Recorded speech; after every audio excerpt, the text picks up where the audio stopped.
सावळा हेदवली समस्यांवर तरुणांचा आवाज, उपोषणाचा इशारा. कर्जत तालुक्यातील सावळा हेदवली गावातील विविध प्रलंबित समस्यांविरोधात गावातील तरुणांनी आक्रमक भूमिका घेतली आहे. खराब रस्ते, वीज पुरवठा, पाणी पुरवठा तसेच शैक्षणिक सुविधांशी संबंधित प्रश्नांकडे प्रशासनाने तातडीने लक्ष द्यावे, अशी मागणी तरुणांनी केली आहे. गावातील रस्त्यांची झालेली दुरावस्था, वीज व पाण्याच्या समस्या तसेच विद्यार्थ्यांसमोरील शैक्षणिक अडचणी यामुळे ग्रामस्थांना अनेक समस्यांना सामोरे जावे लागत असल्याचे तरुणांचे म्हणणे आहे. या प्रश्नांवर प्रशासनाकडे दखल घेऊन तातडीने उपाययोजना करण्याची मागणी करण्यात आली आहे. मात्र प्रशासनाने या समस्यांची दखल घेऊन ठोस कार्यवाही केली नाही तर उपोषण करण्याचा इशारा सावळा हेदवलीतील तरुणांनी दिला आहे.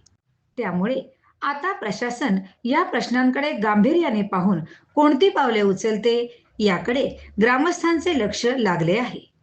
मूलभूत सुविधांसाठी वारंवार मागणी करूनही प्रश्न कायम राहिल्यास आंदोलनाचा मार्ग स्वीकारावा लागेल, अशी भूमिका तरुणांनी घेतली आहे.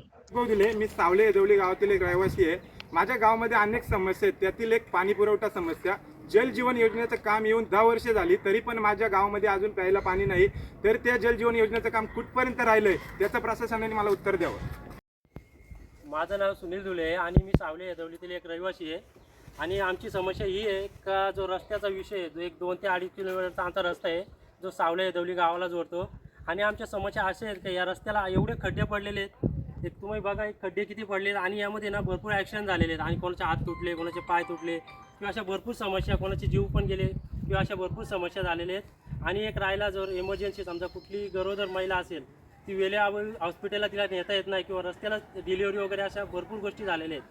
आणि जर शाळेत राहिला एक मुद्दा, जर शाळेतील जी मुलं आहेत त्यांना येण्या जाण्याचा त्रास आहे. जर रस्ते असे खराब असल्यामुळे आहेत ना, तर गावामध्ये बस सेवा वगैरे नाही किंवा काहीच नाही. तर आम्ही जिल्हा परिषदेला किंवा पंचायत समितीला निवेदन दिले होते, पण यावर कोणीच दखल घेतलेली नाही. तर यामुळे जर तुम्ही लवकरात लवकर दखल जर घेतली नाही तर सावळे हेदवलीतील ग्रामस्थ तसेच तरुण वर्ग आहेत किंवा महिला वर्ग आम्ही उपोषणाला बसणार आहोत.